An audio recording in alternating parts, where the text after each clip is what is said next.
بسم اللہ الرحمن الرحیم۔ قصہ ایک بیتل اسلام کا۔ وہ ایک خوبرو نوجوان تھے۔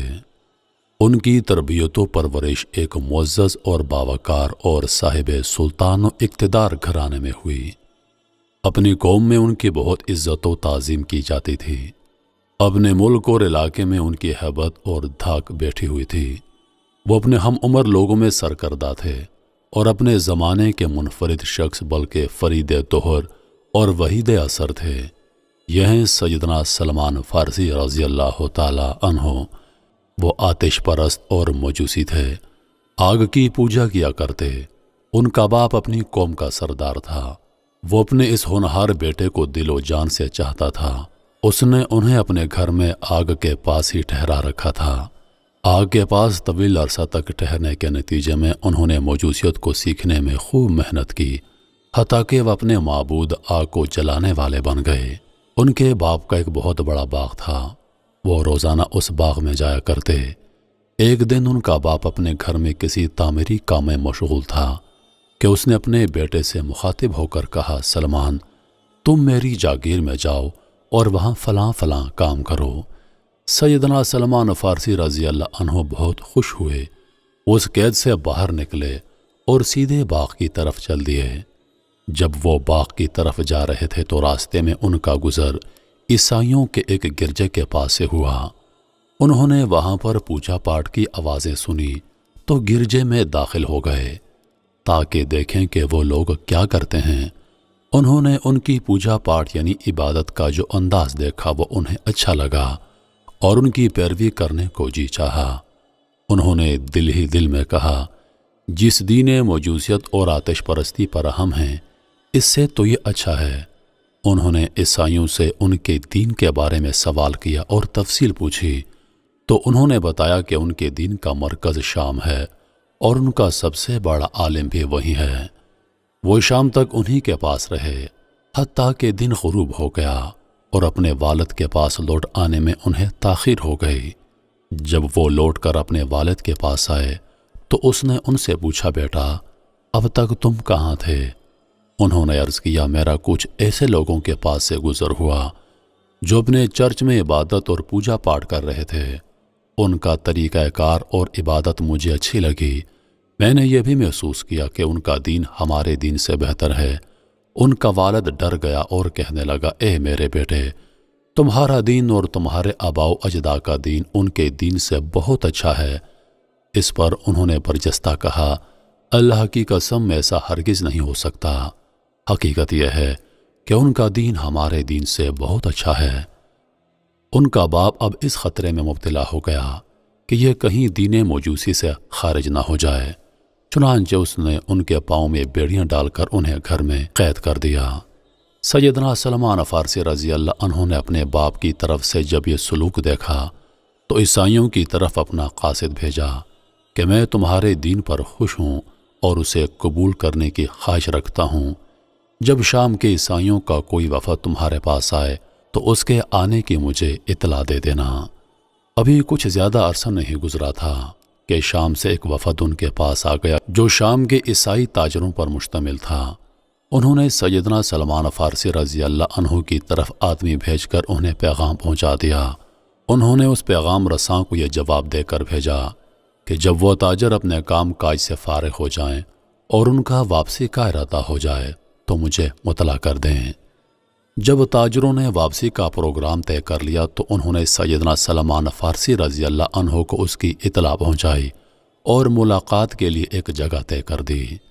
سیدنا سلمان فارسی رضی اللہ عنہ نے کوشش کر کے کسی نہ کسی طرح اپنے پاؤں کی بیڑیوں کو کھولا، اپنے گھر سے طے شدہ جگہ کی طرف چل دیے اور وہاں سے ان تاجروں کے ساتھ ہی شام روانہ ہو گئے۔ جب وہ شام پہنچے تو انہوں نے ان سے پوچھا کہ اس دین عیسائیت کا سب سے بڑا عالم کون ہے؟ انہوں نے جواب دیا، وہ پادری جو چرچ میں ہے۔ سیدنا سلمان فارسی رضی اللہ عنہ کنیسہ کی طرف چل پڑے۔ انہوں نے وہاں موجود بشپ کو اپنے سارے ماجرے کی خبر دے دی اور اسے بتایا کہ میں اس دین کو قبول کرنے کی خواہش رکھتا ہوں اور میں چاہتا ہوں کہ آپ کے ساتھ رہا کروں، آپ کی خدمت کروں، آپ کے ساتھ ہی عبادت کروں اور آپ ہی سے تعلیم حاصل کروں۔ بشپ نے ان سے کہا تم میرے ساتھ رہ سکتے ہو۔ اس طرح سیدنا سلمان فارسی رضی اللہ عنہ نے بشپ کے ساتھ کنیسہ میں رہنا شروع کر دیا۔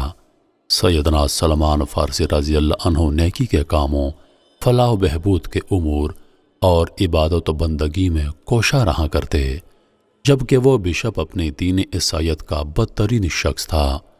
وہ لوگوں کو صدقہ اور خیرات کا حکم دیتا، انہیں اس کی خوب ترغیب دلاتا، اور جب وہ اسے بکثرت صدقہ اور خیرات جمع کروا دیتے تو وہ ان اموال کو اپنے لیے خاص کر لیتا اور خود ان پر سانپ بن کر بیٹھ جاتا، فقراء اور مساکین کو نہ دیتا۔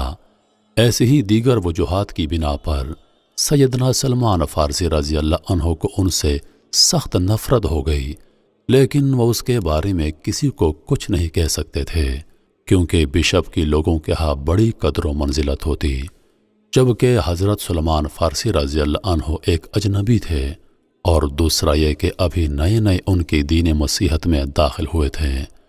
تھوڑا عرصہ گزرا ہوگا کہ بشپ مر گیا۔ اس کی قوم اس کی موت پر بہت غمزدہ ہو گئی۔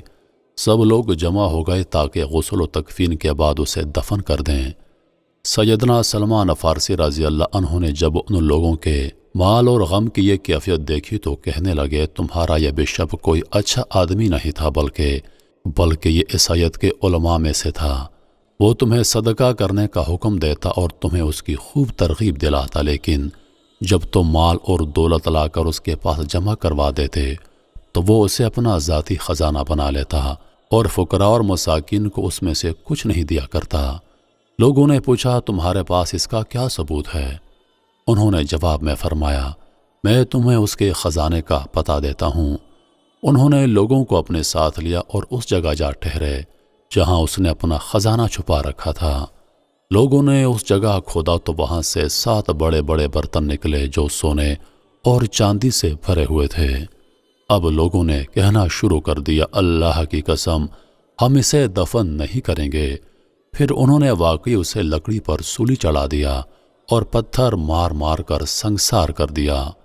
اس کے بعد وہ لوگ ایک دوسرے شخص کو لائے اور اس بشپ کی جگہ اسے کنیسہ میں متعین کر دیا۔ سیدنا سلمان فارسی رضی اللہ عنہ بیان کرتے ہیں کہ میں نے اس نئے بشپ کو بڑا ہی عبادت گزار پایا۔ وہ دنیا سے بے رغبت اور آخرت کا طلبگار تھا۔ اس کے شب و روز عبادت ہی میں گزرا کرتے۔ میں اس سے اتنی محبت کرنے لگا کہ میرے خیال میں نے اس قدر محبت کبھی کسی سے نہیں کی ہوگی۔ سیدنا سلمان فارسی رضی اللہ عنہ مسلسل اس کی خدمت کرتے رہے حتیٰ کہ وہ بہت بوڑھا ہو گیا اور بالآخر اسے موت کے پنجے نے آ دبوچا۔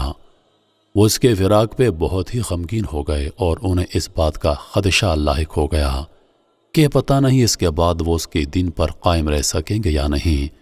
بشپ کے مرنے سے پہلے انہوں نے اس سے پوچھا آپ دیکھ رہے ہیں کہ تمہارے لیے موت کا وقت پہنچ چکا ہے، مجھے بتاؤ کہ اب میں کس کا دامن تھاموں؟ اس نے کہا بیٹا اللہ کی قسم میں کسی ایسے شخص کو نہیں جانتا جو میرے عقائد اور اعمال والا ہو۔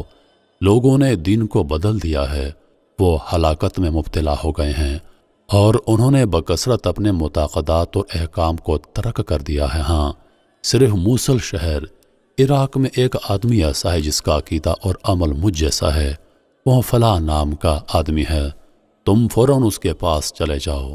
جب یہ عابد و زاہد آدمی فوت ہو گیا تو سیدنا سلمان فارسی رضی اللہ عنہ شام سے نکل گئے اور عراق جا کر موصل کے اس شخص سے جا ملے۔ اب انہوں نے اس کے پاس اقامت اختیار کر لی اور تب تک وہیں رہے جب تک وہ شخص فوت نہیں ہو گیا۔ لیکن اپنی زندگی کے آخری لمحات میں اس عیسائی راہب نے سیدنا سلمان فارسی رضی اللہ عنہ کو وصیت کی کہ نصیبین شام کے علاقے میں مقیم فلاں شخص کے پاس چلے جاؤ۔ عیسائی مذہب کے رہنماؤں میں چھوٹے درجے کے پادری کو قسیس، گاف کو متران کہا جاتا ہے۔ انہوں نے ایک بار پھر شام کی طرف رخت سفر باندھ لیا اور نصیبین والے شخص سے جا ملے۔ ایک عرصے تک اسی کے ہاں سکونت اختیار کیے رکھے، یہاں تک کہ اسے بھی موت آ گئی اور مرنے سے پہلے اس شخص نے وصیت کی کہ اموریہ شام میں مقیم فلاں راہب کے پاس چلے جائیں۔ وہ اموریہ چلے گئے اور وہاں کے راہب کے پاس سکونت اختیار کر لی۔ انہوں نے کام کاج بھی کیا، حتیٰ کہ وہ گایوں اور بکریوں کے ریوڑوں کے مالک بن گئے۔ کچھ عرصہ گزرا تو یہ عابد اور راہب بھی بیمار ہو گیا اور اسے بھی موت آ گئی۔ سیدنا سلمان فارسی رضی اللہ عنہ اس پر بہت غم زدہ ہو گئے اور اسے الوداع کرتے ہوئے فرمایا، اے بھلے شخص، اب تم مجھے کس کے پاس جانے کی وصیت کرتے ہو؟ اس نیک آدمی نے کہا، اللہ کی قسم سلمان، مجھے نہیں لگتا کہ اس وقت لوگوں میں سے کوئی ہماری سطح کا ہوگا جس کے پاس آپ جائیں۔ اس کی مراد یہ تھی کہ لوگ بدل چکے ہیں اور انہوں نے دین میں تحریف کر دی ہے۔ پھر اس نے کہا، ہاں، ایک نبی کی بعثت کا وقت آن پہنچا ہے، وہ سرزمین عرب سے اٹھے گا اور پھر اپنے شہر مکہ مکرمہ سے ہجرت کر کے اس علاقے میں جائے گا جو دو سیاہ پتھریلی وادیوں کے درمیان ہے۔ وہاں کھجوریں بکثرت پیدا ہوتی ہیں۔ اس نبی کی کچھ علامتیں ہوں گی جو کسی سے پوشیدہ نہیں رہ سکیں گی۔ وہ ہدیہ تو کھا لیں گے لیکن صدقے کی کوئی چیز نہیں کھائیں گے۔ ان کے دونوں کندھوں کے درمیان مہر نبوت ہوگی۔ جب آپ انہیں دیکھیں گے تو پہچان لیں گے۔ اگر آپ اس ملک عرب تک پہنچ سکتے ہیں تو پہنچ جائیے۔ پھر وہ صالح شخص بھی فوت ہو گیا اور اسے دفن کر دیا گیا۔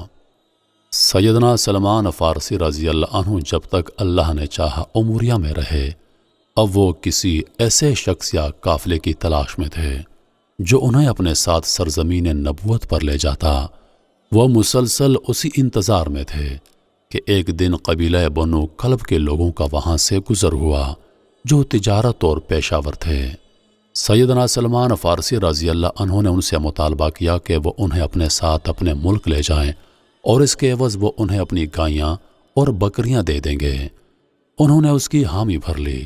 اس پر سیدنا سلمان فارسی رضی اللہ عنہ نے اپنی گائیاں بکریاں انہیں دے دیں اور وہ انہیں اپنے ساتھ لے آئے۔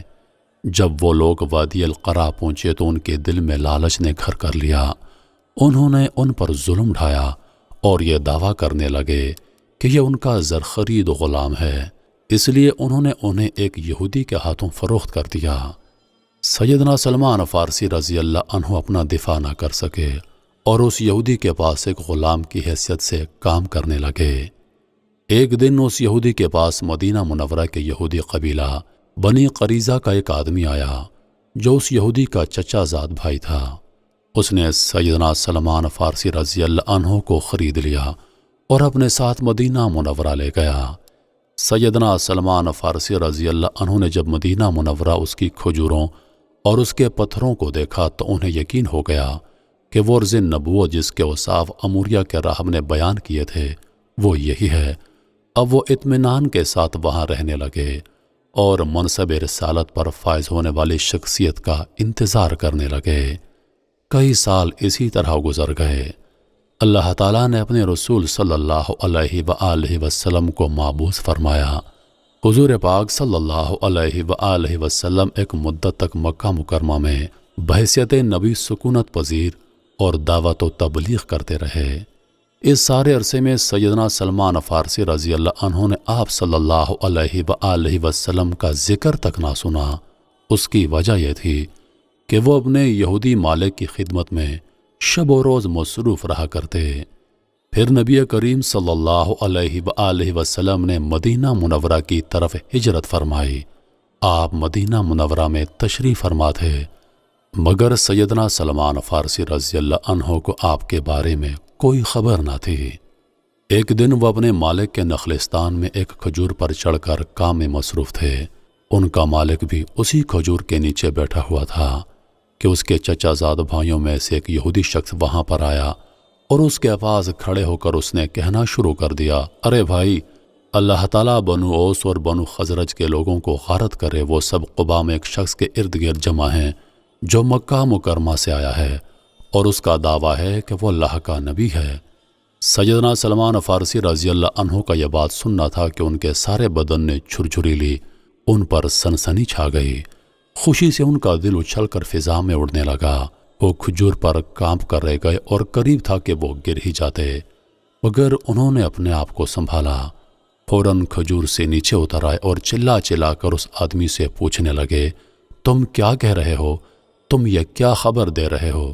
ان کا مالک اس کیفیت کو دیکھ کر بڑبڑانے لگا۔ اس نے اپنا ہاتھ بڑھایا اور کھینچ کر زوردار تھپڑ ان کے منہ پر دے مارا اور کہا، تمہیں اس آدمی سے کیا غرض ہے؟ تمہیں اس خبر میں کیوں دلچسپی ہے؟ جاؤ اور اپنے کام سے کام رکھو۔ سیدنا سلمان فارسی رضی اللہ عنہ خاموش ہو کر رہ گئے اور دوبارہ کھجور پر چڑھ کر اپنا کام کرنے لگے۔ یوں تو وہ کام میں لگے ہوتے، مگر ان کا دل نبوت والی خبر میں اٹکا ہوا تھا۔ وہ چاہتے تھے کہ جلد از جلد اس نبی سے ملاقات کریں اور اموریہ والے راہب نے ان کے جو اوصاف بیان کیے تھے ان کی تصدیق کر لیں۔ وہ ہدیہ قبول کر لیں گے لیکن صدقہ نہیں کھائیں گے۔ ان کے دونوں شانوں کے درمیان مہر نبوت ہوگی۔ جب رات ہو گئی تو انہوں نے اپنے پاس موجود کھانے پینے کی تمام اشیاء جمع کیں اور نبی کریم صلی اللہ علیہ وآلہ وسلم کی زیارت کے لیے چل دیے۔ اس وقت نبی کریم صلی اللہ علیہ وآلہ وسلم کی خدمت اقدس میں حاضر ہو گئے۔ جب آپ قباء میں ایک جگہ بیٹھے تھے، سلمان فارسی رضی اللہ عنہ آپ کی اقامت گاہ میں داخل ہو گئے تو دیکھا لوگوں کی ایک خاص تعداد آپ کے ارد گرد جمع ہے۔ انہوں نے اندر داخل ہوتے ہی کہنا شروع کر دیا، مجھے خبر پہنچی ہے کہ آپ لوگ اس جگہ اجنبی ہیں، ضرورت مند بھی ہیں، اور میرے پاس کھانے پینے کی یہ چیزیں تھیں جنہیں میں نے صدقہ کرنے کی نیت سے رکھا ہوا تھا۔ اب یہ میں اسی غرض سے لے کر آیا ہوں۔ پھر سیدنا سلمان فارسی رضی اللہ عنہ نے وہ اشیاء نبی کریم صلی اللہ علیہ وآلہ وسلم کی خدمت اقدس میں پیش کر دیں اور خود ایک طرف ہو کر یہ دیکھنے کے لیے بیٹھ گئے کہ آپ ان اشیاء کے ساتھ کیا کرتے ہیں۔ نبی کریم صلی اللہ علیہ وآلہ وسلم نے کھانے پینے کی اشیاء دیکھیں اور پھر اپنے صحابہ کرام کی طرف توجہ مبذول کی اور ارشاد فرمایا، آپ لوگ کھا لیں، لیکن خود آپ صلی اللہ علیہ وآلہ وسلم نے اپنا ہاتھ نہیں بڑھایا اور اس میں سے کچھ نہیں کھایا۔ سیدنا سلمان فارسی رضی اللہ عنہ نے جب یہ منظر دیکھا تو دل ہی دل میں کہنے لگے، اللہ کی قسم، معبوز ہونے والے نبی کے اوصاف میں سے ایک تو یہی ہے کہ وہ صدقہ نہیں کھائیں گے۔ اب دوسرے دو اوصاف کی تصدیق کرنا رہ گیا ہے۔ پھر وہ واپس اپنے مالک کے پاس لوٹ گئے۔ چند دنوں کے بعد انہوں نے کھانے پینے کی کچھ چیزیں پھر سے اکٹھی کی اور نبی کریم صلی اللہ علیہ وآلہ وسلم کی خدمت میں چلے گئے۔ آپ کو سلام کیا اور یوں عرض گزار ہوئے، میں نے دیکھا ہے کہ آپ صدقہ کی چیز نہیں کھاتے، لیکن یہ چیزیں تو ہدیاں ہیں جنہیں میں آپ کے اعزاز و اکرام کے لیے لایا ہوں اور آپ کی خدمت میں پیش کرنا چاہتا ہوں، یہ صدقہ نہیں ہے۔ یہ کہتے ہوئے انہوں نے وہ اشیاء نبی کریم کی خدمت میں پیش کر دیں۔ نبی کریم صلی اللہ علیہ وآلہ وسلم نے اپنا ہاتھ مبارک آگے بڑھایا اور اس میں سے کچھ تناول فرمایا۔ آپ کے صحابہ نے بھی حسب منشا کچھ کھا لیا۔ جب سیدنا سلمان فارسی رضی اللہ عنہ نے یہ منظر دیکھا تو دل ہی دل میں پکار اٹھے کہ نبی معبوس کی صفات میں سے دوسری صفت بھی آپ میں موجود ہے۔ اب صرف ایک چیز باقی رہ گئی اور وہ یہ کہ آپ کے دونوں شانوں کے درمیان مہر نبوت دیکھ لیں، لیکن یہ ان کے لیے آسانی سے کہاں ممکن تھا۔ سیدنا سلمان فارسی رضی اللہ عنہ پھر اپنے مالک کے پاس لوٹ آئے، لیکن ان کا دل نبی کریم کے بارے میں صحیح خبر پانے کا منتظر تھا۔ انہوں نے کچھ دن انتظار کیا اور پھر نبی کریم کی تلاش میں نکل کھڑے ہوئے۔ اس مرتبہ انہوں نے آپ کو مدینہ منورہ کے قبرستان البقیع میں پایا۔ آپ ایک انصاری صحابی کے جنازے کے ساتھ وہاں تدفین کے لیے رکے ہوئے تھے۔ سیدنا سلمان فارسی رضی اللہ عنہ جب وہاں پہنچے تو آپ کے ارد گرد صحابہ کو پایا۔ نبی کریم کے لباس کی کیفیت یہ تھی کہ آپ دو چادریں زیب تن کیے ہوئے تھے، ایک تہبند کے طور پر باندھ رکھی تھی اور دوسری کرتے کی جگہ اوڑے ہوئے تھے، جس طرح احرام باندھا جاتا ہے۔ سیدنا سلمان فارسی رضی اللہ عنہ نے سلام عرض کیا اور پھر آپ صلی اللہ علیہ وآلہ وسلم کی کمر شانوں کے درمیان اپنی نگاہوں کو مرکوز کر دیا کہ شاید انہیں وہ مہر نبوت نظر آ جائے جو ان کے اموریہ والے راہب نے بتائی تھی۔ جب حضور پاک نے انہیں اپنے ارد گرد گھومتے ہوئے دیکھا تو آپ نے اندازہ لگا لیا کہ یہ شخص کسی چیز کو دیکھنا اور اس کے بارے میں یقین حاصل کرنا چاہتا ہے جو اسے بتائی گئی ہے۔ حضور علیہ الصلاۃ والسلام نے اپنے کندھوں کو حرکت دی اور جان بوجھ کر اپنی پشت سے چادر گرا دی۔ سیدنا سلمان فارسی رضی اللہ عنہ نے مہر نبوت اپنی آنکھوں سے دیکھ کر یقین کر لیا، چنانچہ وہ فوراً لبکے اور اسے چومنے کے ساتھ ساتھ زار و قطار رونے لگے۔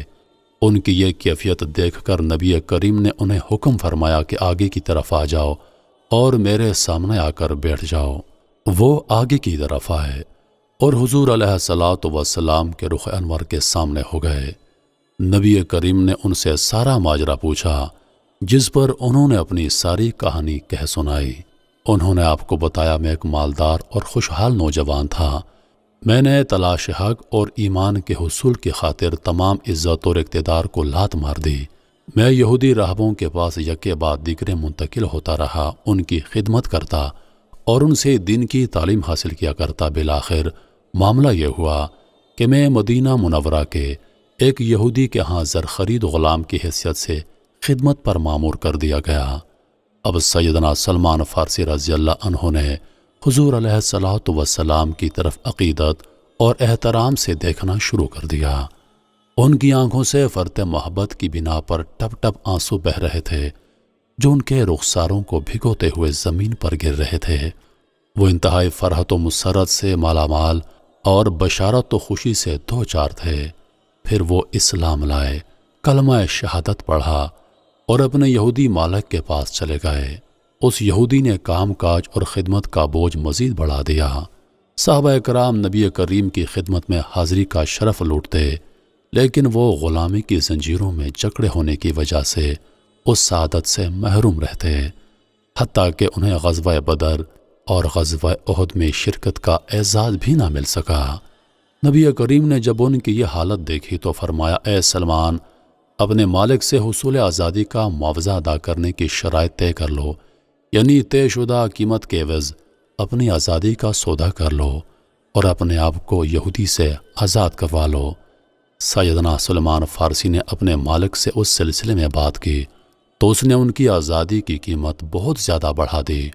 1600 درہم کے علاوہ یہ شرط عائد کر دی کہ کھجور کے 300 پودے جمع کریں، انہیں زمین میں لگائیں اور ان کی آبپاری کریں، اور ساتھ ہی اس نے یہ شرط بھی لگا دی کہ وہ 300 کے 300 پودے ہرے بھرے ہو کر بڑھنے بھی لگیں گے تو پھر میں تمہیں آزاد کر دوں گا۔ سیدنا سلمان فارسی رضی اللہ عنہ نے جب یہودی کے طلب کردہ اس معاوضے اور شرائط کا تذکرہ حضور علیہ الصلاۃ والسلام سے کیا تو آپ نے اپنے صحابہ کرام کو حکم فرمایا، اپنے بھائی کو آزادی دلوانے کے لیے کھجور کے پودوں سے اس کی مدد کرو۔ مسلمانوں نے ان کے ساتھ بھرپور تعاون کیا۔ ہر شخص اپنے اپنے نخلستان میں گیا اور حسب توفیق کھجور کے پودے لے آیا۔ جب 300 پودے جمع ہو گئے تو نبی کریم صلی اللہ علیہ وآلہ وسلم نے سیدنا سلمان فارسی سے مخاطب ہو کر فرمایا، اے سلمان، اب جاؤ اور پودوں کو لگانے کے لیے زمین کھودو، اور جب پودے لگانے کا وقت آئے تو تم خود پودے نہ لگانا بلکہ مجھے آ کر بتاؤ کہ پودے لگانے کے لیے گڑھے تیار ہیں۔ سیدنا سلمان فارسی رضی اللہ عنہ نے گڑھے تیار کرنا شروع کر دیے۔ صحابہ نے بھی سیدنا سلمان فارسی کے ساتھ گڑھے بنانے میں ان کی مدد کی، یہاں تک کہ 300 پودوں کی شجرکاری کے لیے 300 گڑھے کھودے گئے۔ پھر وہ نبی کریم کی خدمت میں حاضر ہو کر عرض گزار ہوئے، شجرکاری کے لیے گڑھے تیار ہیں۔ حضور علیہ الصلاۃ والسلام ان کے ساتھ روانہ ہو گئے اور مقام شجرکاری پر تشریف لے آئے۔